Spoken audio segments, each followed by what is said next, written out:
and we'll share we'll share the link with everybody on Facebook or Instagram or however, and yeah, it'll be recorded. So do you want to start, Jon? Well, I can start. I mean,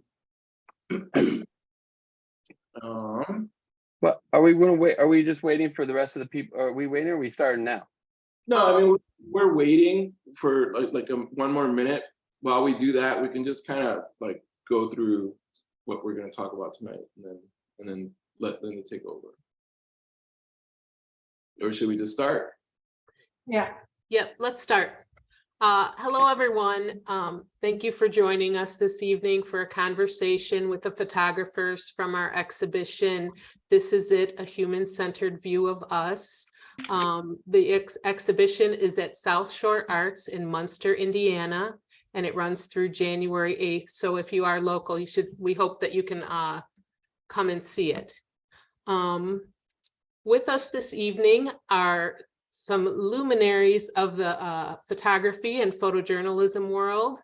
We have Mariah Karson, Jon Lowenstein, Stephen Marc, Carlos Javier Ortiz, and John H. White. To start off the evening, each of our photographers is going to do a little presentation with some slides and tell you a little bit about their practice. So we're going to start off with Jon Lowenstein. Okay, great.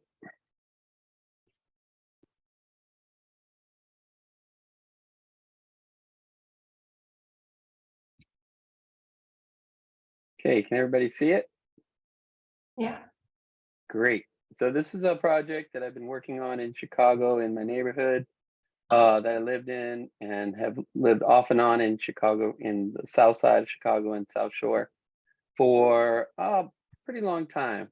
The project takes on really the issues of history, migration, social inequality, resilience, and tries to look at what's happening right in the neighborhood and also from a point of view of what is home.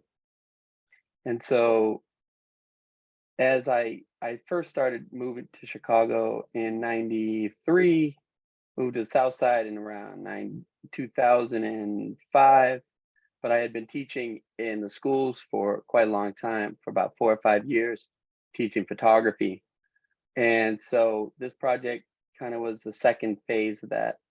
And it really was about looking at what's happening just outside your door. What's it like when you step outside? And with Chicago being so segregated, I really tried to look at kind of the impact of history. So in the photograph of Matthias right here, Matthias Purnell, he was one of my students. And here he is like flexing in front of a factory that was basically closed down. And so it's kind of like, how do you stay resilient and survive in a place where the economy has kind of just been basically disappeared in the post-industrial collapse. And so I write to the photographs. Some of them I write actual captions, and others are just basically they're just basically like personal writings about experiences I've seen. And so this one is really about kind of the white tees. But my work really tries to take on the scope of the past and the present coming together. So on the left, you have photographs of the Bud Billiken Parade where I'm using Polaroid film. And then on the right is it's basically a piece of ephemera from a young woman named India Martin, who was killed. And so it's R.I.P. India. And these are some of my students, and then memories of the student. Like I found this digital ephemera of one of my former students, Lester Owens, and then it made me start thinking about like when he was in the photo club, but then started thinking about this one day where I saw him on the street at Bud Billiken, and he was in a very different place. So I kind of work my artistic practice really takes a very experimental and traditional route. I use everything from Polaroid to wet plate to iPhones. And this on the left is a rubbing. It's basically a grave rubbing in the Jewish cemetery, abandoned Jewish cemetery. That's part of Oakwood Cemetery. I write poetry, and ultimately the work takes on a sense of timelessness and a very specific look at the direct inequalities that happen in the United States and in Chicago. As we know, the South Side was a destination, one of the major destinations for the Great Migration, for work and also for African Americans to escape Jim Crow. So this was really kind of a combination of that. Where are we today? And then what's the next phase? Thank you. Thank you, John. Our next photographer is Mariah Karson. Oh, I gotta unshare my screen, sorry. If any participant can please turn off their microphones. If you're not a speaker, if you can just go to mute, that would be really helpful. Thank you. Hi, everyone. I'm Mariah Karson. I'm a Chicago-based portrait and documentary photographer. And my work in the This Is Us show is about veterans across the United States. So it's part of two series, one about the American Legion and a little bit about the Montford Point Marine Association, Chapter 2, which is located here in Chicago at 71st and Vincennes. So the American Legion Project, I went to 4 different American Legion posts across the United States, all in communities of less than 1,000, and documented people that served our country and are now serving their community as members of the American Legion. So it was a very eye-opening experience. The project culminated in a hardcover book and the gallery exhibition that is part of the group show. I originally, when I started it, was intended it only to be a photography project, but then after starting to speak with people, I realized that it had to be, I had to really like add a written element to the project, and that's how it kind of became this book. So it took me 3 years to make, and then another year of design and production for the book. And I worked with over 100 veterans in all these different communities, and they were all very different places. Some had bars in the American Legion Hall, some had restaurants, some were closed to the public, some were open. And the veterans all allowed me different levels of access to them. Some of them allowed me into their homes or to show me something that they felt was really special. I let them either talk about their service or not talk about their service. It was really up to them what they wanted to talk with me about. And it was really an adventure to go and meet with people and see the way that they lived and see how their service affected them personally and how that carried over into how they interacted with people in their community and what role the physical structure of the American Legion post plays as a focal point of the community and how they interact with school groups, children, and then other members. So everyone was really open and warm, and it was a wonderful thing. It did lead me to do this other exploration about the Montford Point Marine Association, which has been having an ongoing trouble keeping their building open. They currently are closed right now. And Sharon Stokes Perry, the current president of their chapter, thinks that the building is cursed. But the Montford Point Marines, if you're not familiar with them, they were similar to the Tuskegee Airmen, but for the Marines. So they were the first group of segregated Marines allowed during World War II. And they trained at a section of Camp Lejeune called Montford Point, but it was a much less hospitable area as opposed to where the white Marines were able to train. So these are some images of that. And then with this project, I've done speaking engagements and things like that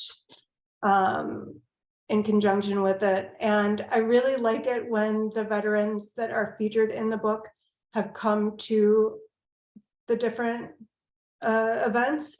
And at the opening reception that we had last month, Sharon Stokes Perry came along with her husband and got to like kind of meet people and allow people that are seeing the exhibit to actually talk with the people in the photo, not just reading about it from my writing or from me saying it, but they get to actually talk with the people themselves.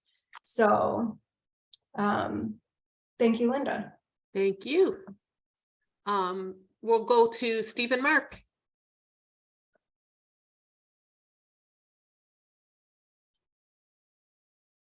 Stephen? Yep, coming up. Okay. Try and hit it. Okay. Okay. Name is Stephen Marc. I'm teaching at Arizona State University, but for years I was at Columbia College in downtown Chicago. And the work from the exhibition is actually straddling two different projects. I think one thing that's interesting in terms of hearing people talk about the work in a venue like this, and that is that when you see the work when it's already together, it looks like it's completely thought out, all put together.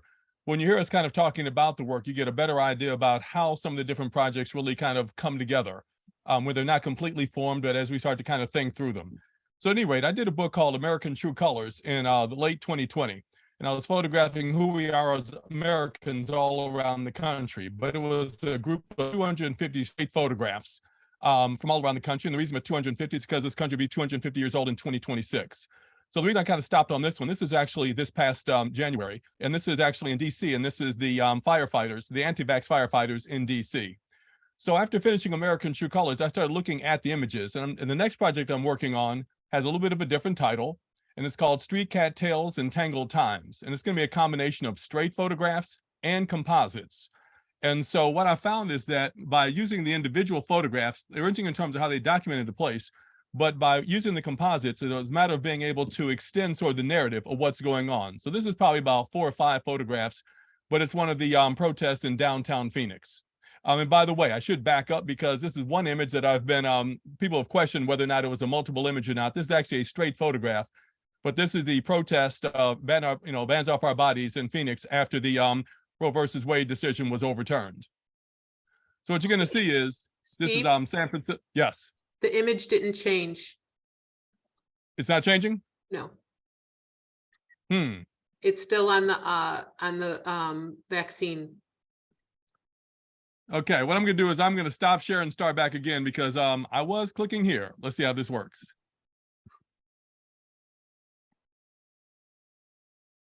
Is it changing now? It's not up yet. Because I am sharing. Oh, now it's did. Yes. Okay.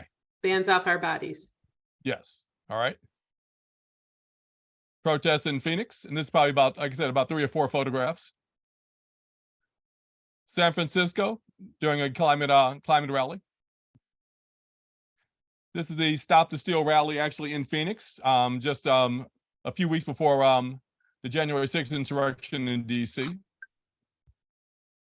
And this is actually Columbia, South Carolina. This is a week after the Confederate battle flag came down, and this is actually the Klan in their rally. They weren't allowed to wear their hoods and robes due to the moratorium in terms of what happened in Charleston. Also couldn't carry weapons, so they're actually escorted by state troopers from the parking place about 4 blocks away. So it's a longer story in terms of how some of these have taken, how many of these situations I've been able to photograph have actually happened. But one thing is that there are a lot of people that think differently, act differently, and look differently than I do that I've been allowed to photograph, and I feel very fortunate being able to do that. Major reason for that is that, first of all, I'm there for experiences, number one, images, number two. But it also allows me to interact with people and get a much better understanding in terms of why they're there, how they think as I'm making images. So if I was standing across the street with a telephoto lens, I'd have preconceived ideas about what I was photographing. I'd make the images and illustrate those ideas, but I wouldn't know what was going on there. This is one of the no-shoot zones in Baltimore. This is the Middle Passage to the Ancestors in Coney Island. And this is a group of folks who actually, you're seeing the petitions being dropped off, where during the protest after George Floyd was killed, many people in Phoenix were arrested, and there were trumped up gang charges pressed against them. So this is actually the petitions being delivered to actually drop the charges, and that finally did happen. And then the last one of the group here is actually Reverend Barber, Jesse Jackson, and one of the local pastors, Pastor Stewart, marching actually to Christian Cinema's office on Moral Monday. And so what you can see is as I'm working through the images, it's not only just the straight photographs, but the composites that start to weave together and tell a little bit more of the story. Most of the time they're from a particular event. Other times they're actually several, different events that are actually kind of merged together. And so I'm looking forward to seeing how the next book kind of works out in terms as it actually alternates between the straight and composited images. Thanks, Steve. I can leave it there. Thank you. And our last slideshow for the evening is Carlos. Cool. Hello, everyone. Thank you for being here. Really, it's important for us to have you sharing the screen with us. So I appreciate your time and attention. So I want to really, the project that's up in the exhibition is called We All We Got. I spent about a decade, a little more. I spent about 2 decades thinking about it, and I spent a decade working on it. And it really started with simple photographs of the effects of gun violence on families, young people in Chicago and Philadelphia. And again, I use my background in experimental film and working with photography. I started shooting Polaroids. Jon Lowenstein and I have known each other. We've been friends for a little over 20 years. So we would share our mediums with each other and talk about photographing, right? And a lot of times we were together at some of these places. And I really started reaching out to families, talking to them, getting invited to really personal moments, grieving, parties, life, and then also like the daily routine on the block, right? Like after a shooting, these kids were not involved in any of these shootings, right? But they lived on this block and they were affected by how the block is cornered by police tape and the police and the media and all of that, right? And then that was the first reaction to my work, right? And the second reaction to my work was really the reaction of family, the part that I really knew, right? I don't really know the violence, but you know the violence because you hear it. It affects you. Some of your friends are affected by it. But what I really wanted to actually show was show and tell, almost like it was just what was happening on the streets, how families came together to celebrate, to live, to mourn, to move forward. This is a block where families on this block, middle, low income families, put their money together to throw a block party in Upper Gresham, you know, in a very poor neighborhood on the south side of Chicago. And, you know, the thought is for many people is that, you know, people in the neighborhood don't care, but people in the neighborhood do care. They keep their neighborhoods clean. They try to keep, you know, pretty lawns in front of their places. And the Black middle class is very affluent in Black neighborhoods. And I also spent time in brown neighborhoods. So I'm Puerto Rican, I'm mixed. So I would go from these two cultures that were part of me, Black and brown culture. And then going to spaces like the beach and making portraits. I would go to the beach a lot to make portraits and share these portraits, these Polaroids with family members. And you know, like I would show these at schools, and I showed it at the school on the west side, and these kids were like, "That's my cousin," and the other girls were like, "This kid here." The other girls in the room were like, "Your cousin is fine," you know, and it created a conversation just from this Polaroid, you know, from this image. The book published in 2014 with a collaboration, Red Hook Editions published it. Jason Eskenazi really helped me think about how to put this book together. And I'll always be, you know, not in debt, because I don't like to be in debt, but I always appreciate his help and love and support. And so when I was putting the book together, I was putting a bunch of things together, right? I was putting composites of work that I did, flyers that I got from parents. The book, you know, then obviously it was published and sold online. But I also had this during the project. I had these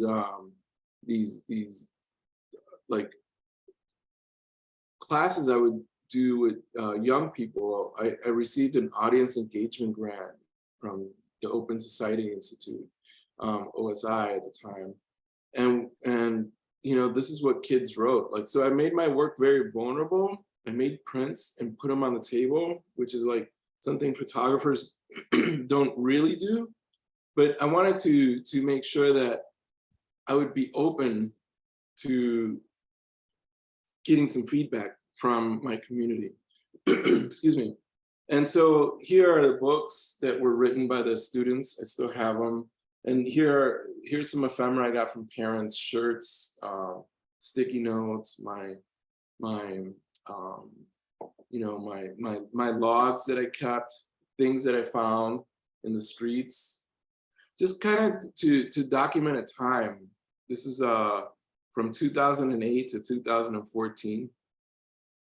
And to be able to have some evidence in the future to show what this time looked like.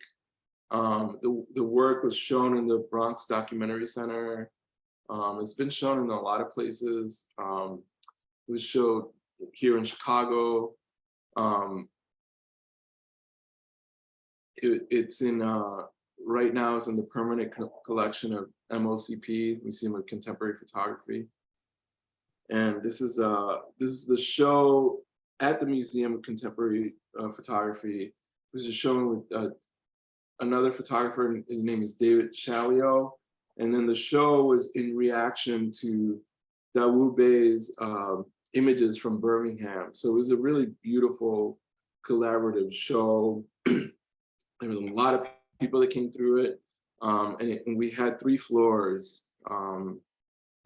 It was right before the pandemic, 2019.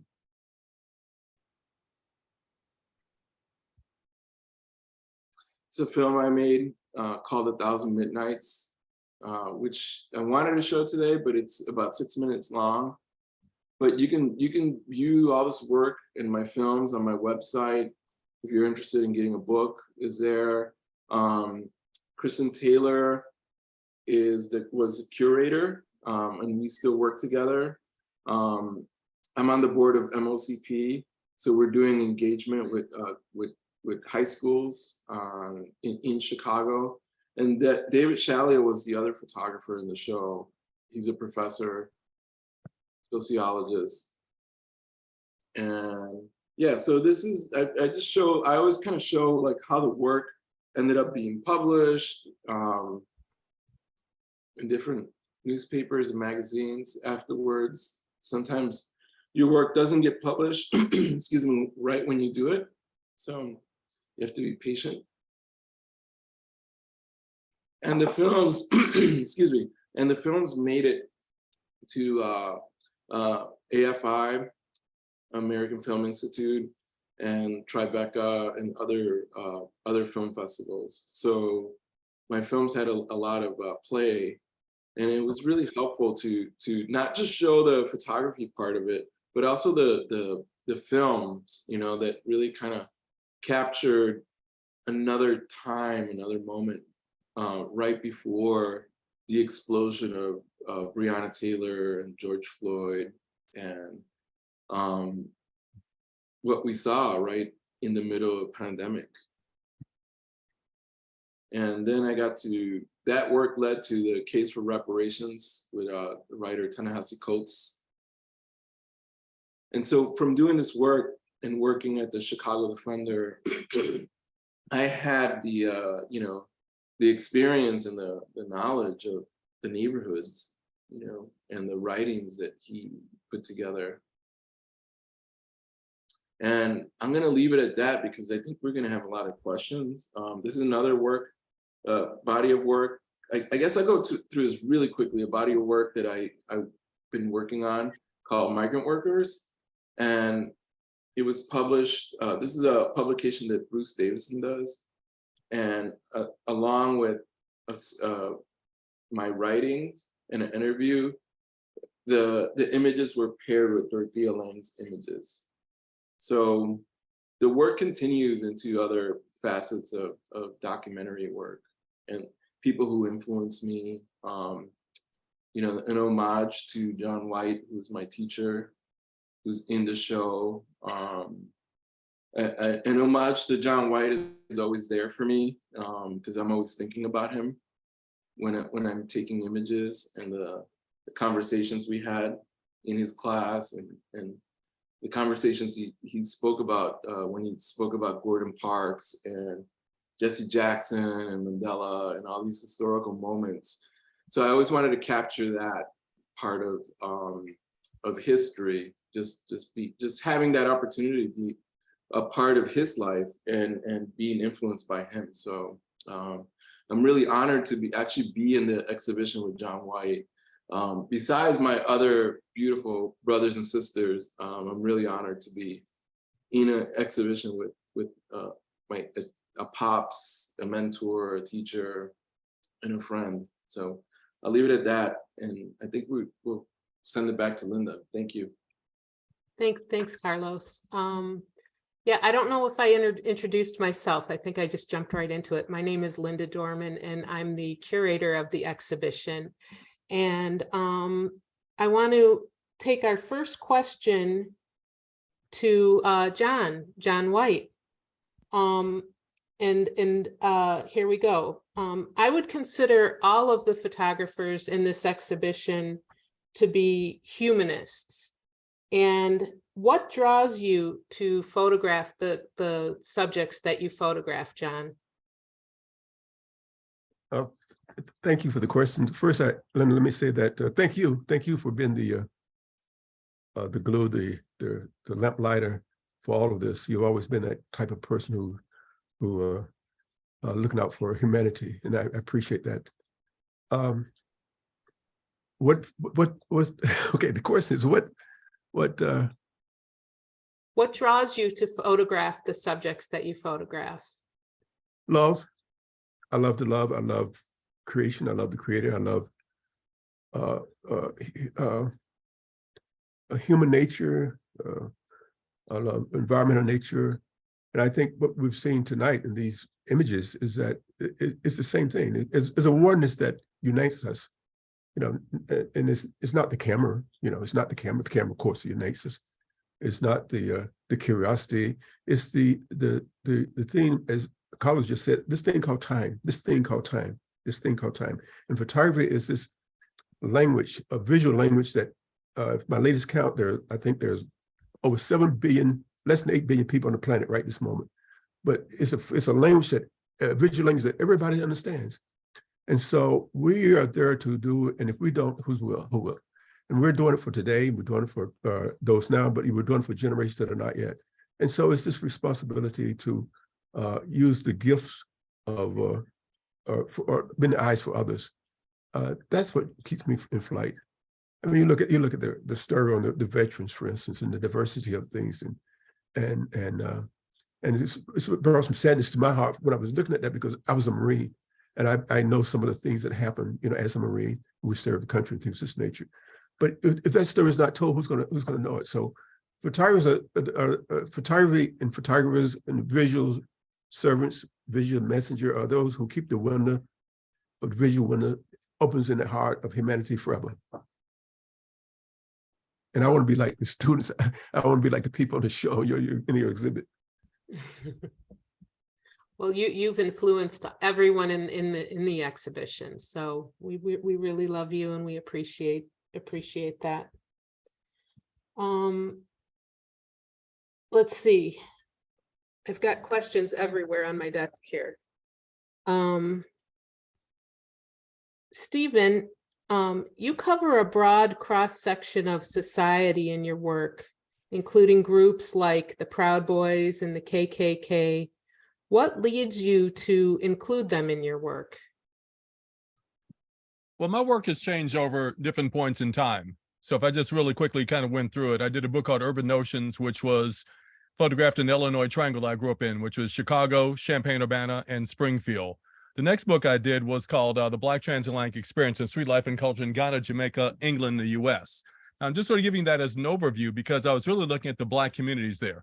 What I wanted to do on this book, or with the new, with the work now, is to really look at America overall. So we've also had some seminal projects like Walker Evans' American Photographs, Robert, Frank's The Americans. And so as a, but it's a very different point in time, and how the country sees me and how I see the country is very different than them. So I really want to do something that was an overview of the entire country, a survey. So that in order to really kind of do that fairly, I had to really look at everybody.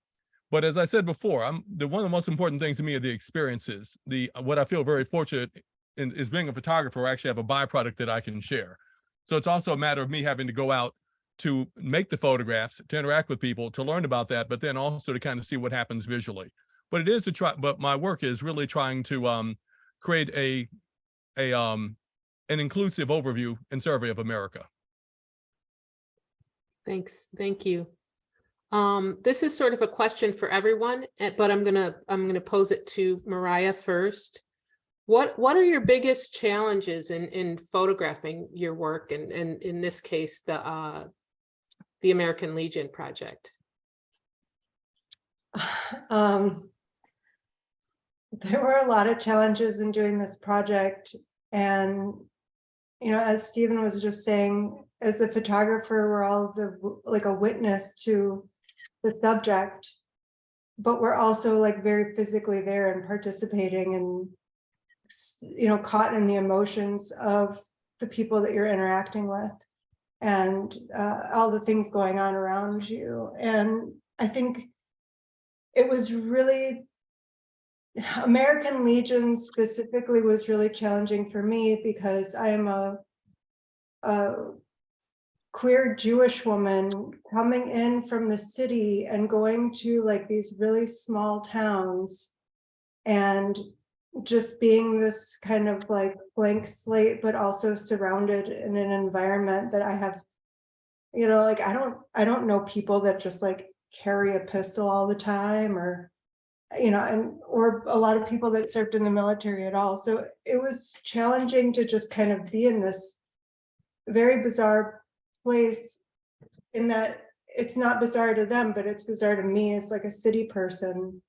And then also being a single woman traveling alone and being in a almost always predominantly male space. And then doing it at a time where it was culminating right at the 2016 election. So there was I had a lot of challenges, both like emotionally and then technically putting together a project of that kind of scale. And I was very fortunate that I worked with so many people that kind of helped me put it all together, because, you know, I work in primarily digital, and it's like you can take a million photos and take notebooks. I saw Carlos's notebooks, like I have the same just binders of all these different locations and all these notes, and then having people that supported me and supported this work by editing it and putting it all together into this really digestible thing. It's anybody that's thinking about doing like a big project, there's a lot of challenges. It's very emotional on multiple levels. So there was a lot of challenges. I guess that's the short answer. How did you, this is Carlos, how did you overcome the challenges? You know, you got to eat the elephant one bite at a time. Mm-hmm. I like that. Yeah, I like that. Yeah. It was something, you know, I don't know if you both had a similar experience, but it's like you're doing this thing and you're doing it kind of almost compulsively over this long period of time, and just like collecting and collecting and collecting, but then also kind of cultivating all these relationships and strings where at some point it's almost like I felt like I just had to finish it, because so many people had also entrusted me with their story and their time. And that's something that it just was like, you know, at a certain point, you just have to just keep pushing forward. But I kind of took it like, I was like, oh, this is instead of going to grad school or something, it's just because it's also all self-directed. And I know that that's what everybody's projects that are in this show, they were all self-directed. Like we all decided to go and do this. Nobody told us to do this. It was something that we wanted to see and that we all made into reality in different ways, but all in a culminating way that, you know, Linda was kind enough to put together for people to see all at the same time. Linda, This is Stephen Marc. It's Stephen Marc, just real quickly. I love the way you described that in terms of, you know, having to eat the elephant one bite at a time. And I was sort of laughing because it's also a matter of sometimes how many bites does it take before you actually know that you're actually eating elephant? I knew it was an elephant pretty quickly, I will say. John, you were going to ask something? Yes, let me just say one thing that quickly. I think, okay, in life, there are two types of people. There's thunder and lightning. Thunder makes a lot of noise, doesn't do anything. Lightning, bang. I remember being in Africa once, one of my trips to Africa, Reverend Jess T. I'm standing in the window and I'm looking out over the things, to see the great cities and things of this nature. And I said, Reverend, I want to do this someday, and I want to do that. And I want to do, and I'm going to, you know, and you know what he said to me? He said, life is not a dress rehearsal. You only get one shot at it, then do it. And we're here, and all these, and life's not also built on good intentions. We have to have good intention, good desires, but it comes to a point where we have to be doers. We have to be doers. We have to be doers. And I think one of the lessons, one of the prescriptions that we get from this is that all of your presenters have been, you know, look at the work, they've been doers, you know, they've been doers. And I think whatever our desires, our hopes are, it's important. It's important, and it's important to somebody else. And if we don't tell the story, it's not going to be told. It'll be lost. And so I would hope that people will look at the different variety of stories and what we've seen and see that one thing that unites, or one thing that we're doing. We can't publish an excuse. You have to be doing. And then also, you know, my thing, like keeping flight, is in your flight, you have to know when to go on autopilot, rest your wings, you know, when to take a break. But keep focused, stay focused. And I think, to me, I'm getting inspired from the standpoint that rekindling my push to get a lot of things accomplished. But we have to do it. We have to do it, because if we don't, that's part of our being, and then recognize this thing called, this precious gift called time. Yeah. Wow. Jeez, John.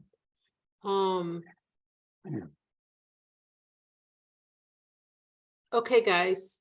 John or Carlos, what are some of the big challenges? You guys do really intense subject matter, and what are some of the big challenges for you and your projects? For me, I think the real challenge is like when you're looking at this place and all these, you're friends with people and you're living there and you're trying to figure out your own life, and then all this stuff is happening that you're going out and photographing each day. And then it's like, how do you step back and understand it beyond what you're actually seeing in this myopic way sometimes? Like, how do you get distance from the subject itself? And then how do you know that you're representing it in a way that or representing all the parts that you want to get to? So I think that was challenging. Sometimes you could go deep into, like, for me, like I spent a lot of time. To me, what was really fascinating, and what is fascinating about Chicago in the last 25 years is, like, we really saw, like, the end of this post-industrial, and you would have this just history just all around you, crumbling all around you. And then really the communities that were just left behind, and we're just in there photographing and hanging out with people, and in the schools that just, like the Paul Revere school where I taught, like, there's no good reason why that school didn't have enough electricity to power computers in 1998.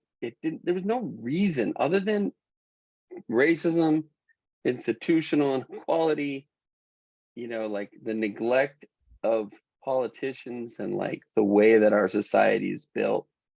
And so if you took a look and you went out onto the street, which we did and we do all the time as photographers and people who care, and you open your eyes to what's happening, you can't help but see injustice and resilience side by side. And it's like those two things go hand in hand.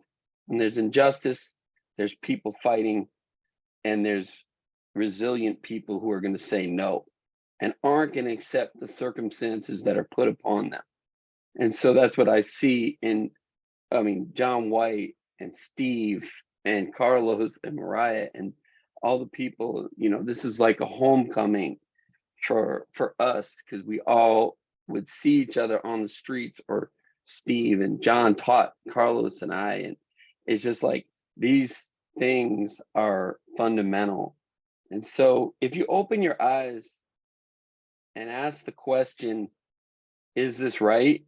I think and your answer is no, and you have a camera, then you sort of go out and make those pictures. But in that, it's a big challenge, right? Yeah.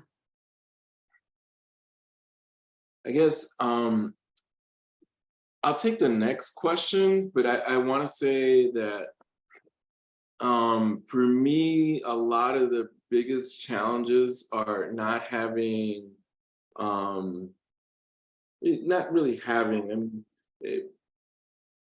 like, how do I put this together?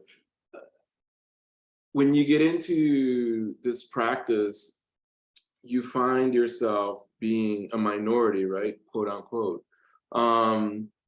And for me, what was actually really helpful that helped me overcome this challenge was seeing, a person like Stephen Marc, being around Jon Lowenstein, having these amazing, women who were teachers at community college, like Meg Gherkin, who's married to Gordon Quinn. She taught at community college. She was my first photo teacher, and she taught for a long time. and she really taught us how to print, and she was just a master printer. And then, you know, having a face like John White, seeing a Black brother like me, you know, different shade, but seeing like a father figure up there teaching a class with, you know, didn't really give you a pass, but, you know, just seeing Spike Lee making him films, like that really helped me overcome, because we always kind of think about the negative, right? Not the negative, but like we always think about like the challenge, right? But what helps you overcome those challenges is really seeing somebody be successful at it. Seeing Dawood Bey like blow up in the past 8 years, you know, 8 years ago, you would say Dawood Bey to anybody. Nobody really knew his name outside of the circle, right, of photography. Seeing Jess like come up. So I like that part of it. And yeah, should we move on to another question? Can I throw something in also? This is Stephen Marc. Absolutely. Yep. I think it's also a matter of a couple of things. May sound a little flippant, but it's a matter of, I think, also entertaining as well as trusting yourself. And so what I mean by trusting yourself, and that is following through, because there can be one thing in this field I find is that you have to deal with a lot of rejection, but you have to kind of push past that in terms of creating the work and not getting discouraged with that. The other thing is people talk about getting burned out. And what I always like to say is that if you get burned out, you're going too much on what you've been taught, what you already know, and what you've already done. So that's what I mean by also kind of keeping yourself entertained, so you're kind of constantly moving forward. The medium is, in terms of photography, you know, I love it when people say, you know, photography is easy to do. And I always like to say, yeah, it is easy to do, but it's hard to do well. And then to start to figure out how to pull together the bits and pieces that you're experiencing and that you're allowed to witness, and then start to give it a form where somebody else has the chance to engage with that work in the same way it means something to you, is a challenge, but that's also the reward. Yeah. This leads me to something about like your intent, you know, for Carlos and John, both of you, your photographs are very, for a lack of a better word, very artistic.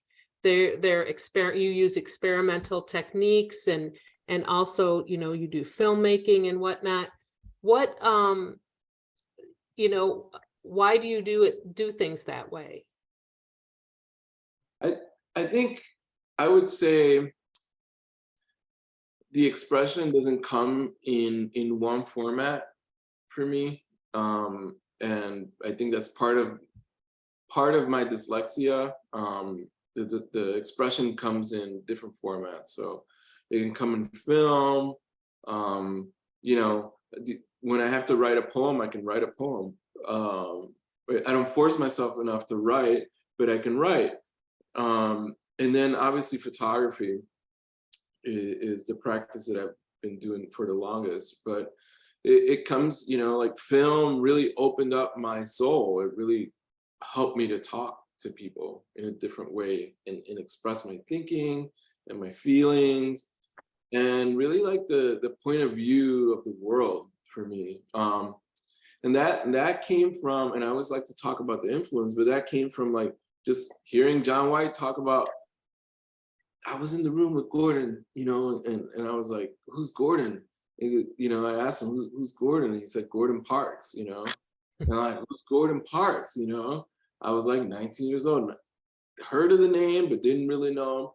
And then I found out who Gordon Parks was, and he was this writer and this filmmaker and a poet, and he played music. And I'm still trying to learn. I'm gonna learn the piano. I'm gonna be like as good as Gordon on the piano someday. I have time. If I make it to be 80, I'll be good. But just, you know, these things help formulate the expression, you know. And I think being friends with Jon Lowenstein is a part of that, is having that discussion of what's next and how to approach life and, you know, family and the people around you, you know. Yeah, definitely. That connection and practice and in just experience and rubbing shoulders with with Carlos, and especially when we were in the community together at scenes and coming back home. Or I remember one time Carlos came back. He had photographed this family who was trying to raise money for a young person in the back of the yard who'd been shot and killed. And the picture's in the book, but it's like a really powerful picture of this woman sitting there. And he came back and we were talking about that night. And we were just talking about, that as they passed, they didn't have money to bury their young person, their son and their cousin, their nephew. They were having to pass around just get donations from the community. And it's an emotional connection that we have to, you do something when you feel it, like you feel it inside you. That's where your best work comes from. And with the technique, I always looked at like what technique actually connects with me and with the people. So in the South Side, as I went out into the community, what opens a conversation on the street? And in the early 2000s, as opposed to today, the Polaroid really opened that conversation because there was a long history of people walking, selling Polaroids, family members, this very kind of warm feeling that everybody had for the Polaroid at that time, because that was the instant, that's what a lot of people had the experience with. It wasn't like today. When you went on the block in 2002, 1995, 98, cameras weren't ubiquitous. In fact, cameras were something that were generally for wealthier communities. Not to say there weren't, there was a long history of photography in the Black community, but it was very different. Today, social media, everybody is telling their stories in the community and broadcasting. That's what we saw with, Ferguson and, all the uprisings over the last decade. So those tools were not in the hands. And so that was really, so I chose that because it could open a conversation. Thanks, Jon. We are almost at 8 o'clock and we are going to answer a few questions from the audience. We could go on for a long time and it feels like we're just getting warmed up, but let me take a quick look here. Okay, so the question that's there is for me. Sorry. The question is, how do you see the different views of these photographers come together as a statement? Why these photographers? We want to hear the process of gathering this great group of image makers. Yeah. Well, during the pandemic, just like everybody, I was spending a lot of time on my computer and I sort of rekindled my love of photography. I studied with Stephen Marc and I also studied with John White. And I've worked with Jon Lowenstein and Carlos and Stephen and John on City 2000. I was the curator of one of the curators for that project. And my husband is a painter and he paints a lot of work about society, the ills of society and whatnot. So that's always at the forefront of my mind of what's going on in the world. And things were so nuts and whatnot. And I sort of took to looking at the computer and I started looking these guys up. What's Jon Lowenstein doing? And I was following him on Instagram and Carlos and Mariah. And I guess the show was percolating, I thought, wow, these photographers are doing really important things. And then I was wondering, what's Stephen Marc doing? Because he doesn't have he's not online. So there wasn't a real easy way to find him. And he had just published his book, American True Colors. And I ordered the book and was looking at it. And then everything's just sort of came together in my mind, all of these people doing really important work. And including Jess Dugan, who's not here this evening, their work is that we're showing in the show, To Survive on This Shore, is about aging or older trans people. And it comes with these amazing interviews and portraits, and it's just like phenomenal. So it just felt like everybody was touching on different parts of what's happening in the country. And it just, everyone's work just felt so relevant and important at that time. And that's sort of what like brought everything together. And then, you know, part of me felt like, wow, a lot of this work is sad and whatnot. And this show needs a little more hope, just a little more something. And then I had to bother John White to get him to get involved. And he was so gracious and so generous and came up with these gorgeous prints for the show. And so that's sort of how it happened. And we're just like watching things happening in the world. And in our audience in Northwest Indiana, you know, we live in a conservative state. It just felt important to show this type of work to our audience at South Shore Arts. Yeah. Does anybody else have any questions? I don't see any more in here. Do any of our panelists have any questions for any of the other panelists? Okay, I have my final question here then. What's next for you? And you can each take a turn. Tell us what you got in the hopper or what you're planning on doing next. Well, next for me is to finish my class tomorrow night, photojournalism class, and launch them back into orbit. It marks 44 years consecutive sharing there. And then work on more book projects and archives. And so that's my goal, to survive till tomorrow night, and then I can keep in flight. That's right. Let us know if you need any help with that, John. Thank you. Jon Lowenstein. Well, the South Side, finishing the South Side book first and foremost, which is coming out 2023, which is great, with Hatcha Kant's the publisher. And then I've been working on another project about migration and families, particularly one family in Back of the Yards. That's coming out on National Geographic in next year too.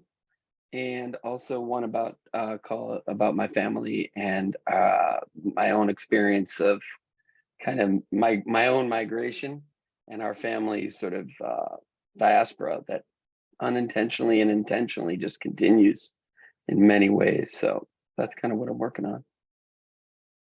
Cool. Carlos?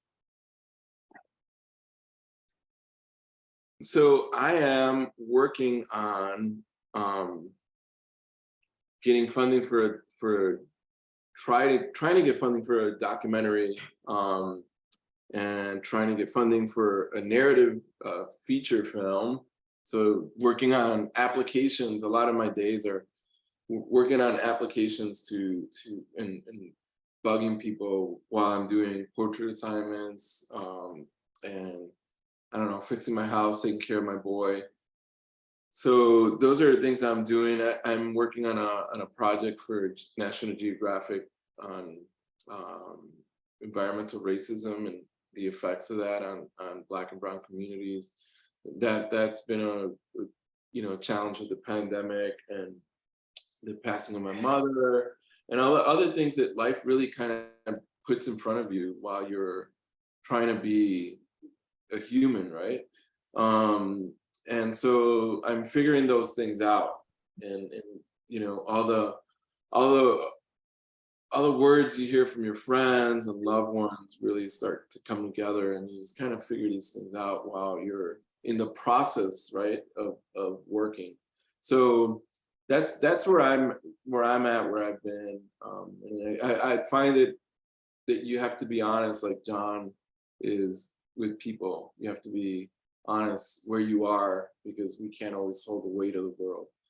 So that's where I'm at.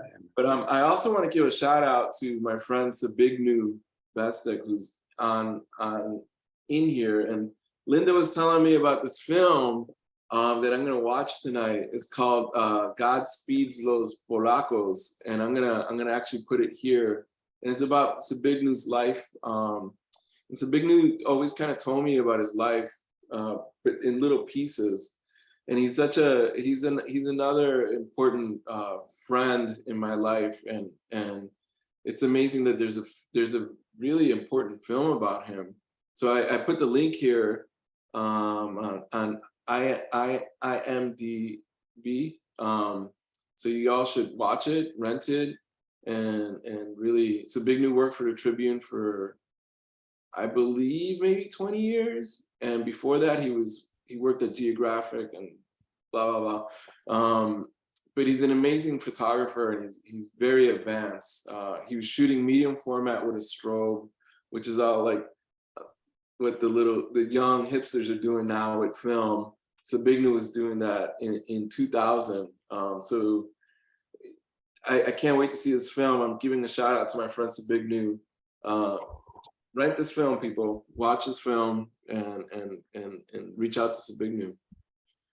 I'm volunteering you. People are gonna reach out to you, Sabignu. Thanks for being here. There's a Zabignu print in my office here, right behind me. Yeah, that print.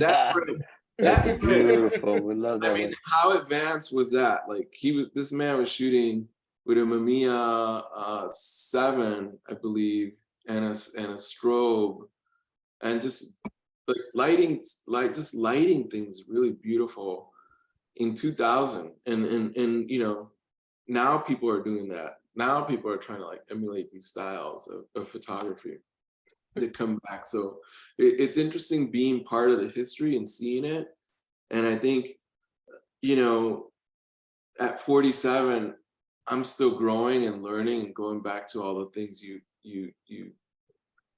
were hearing 20 years ago, and it kind of repeats itself. So it's really good to see all these beautiful faces. Yvette, Al, I haven't seen you in a while. Annie, thank you for being here and supporting us.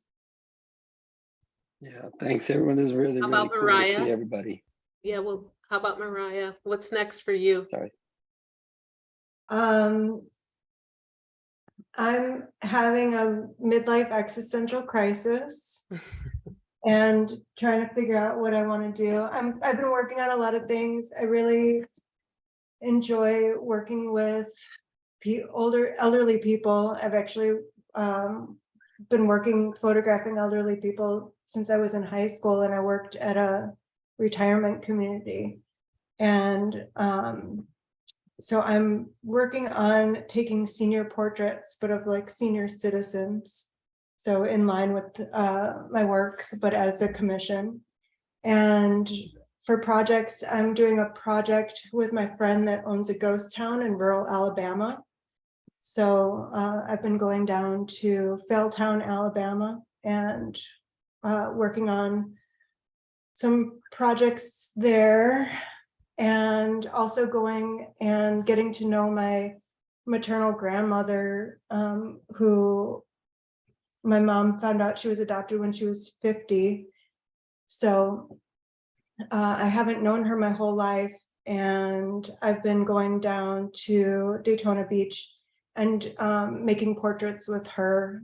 So, you know, as much time as I've worked with other people's grandparents, now I'm working with my own grandmother, and it's a way that we're kind of getting to know each other.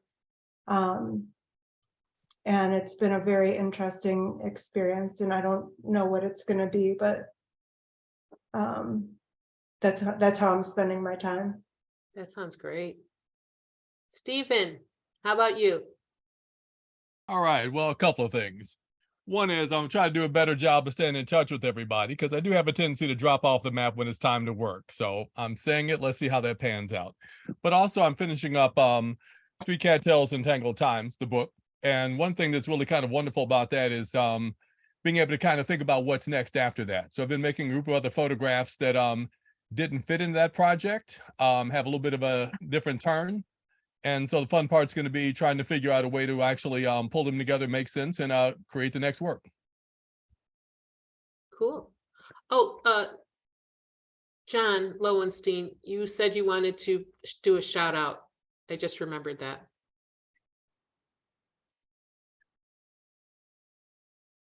Oh yeah. Yeah, I just got some tough news, but you know, photography, I think one of the probably for me the best thing of photography is just the relationships you make with the friends, but also the people you photograph. And this week, you know, one of the most amazing people I met in Chicago photographing and working was this guy named activist, El Salvadoran guy named Jose Landaverde. And he passed away. And the last thing I saw last week was that he was on Facebook saying like he wasn't long for this world. So I texted him and tried to get in touch with him. I thought he was going to pull through, but he didn't. And so just a real, you know, the Lupe Guzman, the woman who is the matriarch of this Mexican family who have been photographed for 20 years, called me to let me know that he had passed away. And I think we were all really sort of touched and sad, but also just wanted to honor his memory and, you know, the photographs and the times of struggle that we did work together and fun, because he was as real as they came. So just a shout out to wherever he is, to Jose Landaverde. Yeah, I would have shown the pictures, but yeah, just thinking Thanks, of him. Jon. Yeah. Yeah, Well- can I say something real quickly too, though? And that is that can't take any time for granted. And Linda, thank you for pulling this show together, because it was not only a matter of the exhibition pulling the work together, but it also is another thing in terms of reestablishing sense of unity and connected, you know, in connection with all of us as well too. Yeah. And greatly appreciate it. Thank you very much.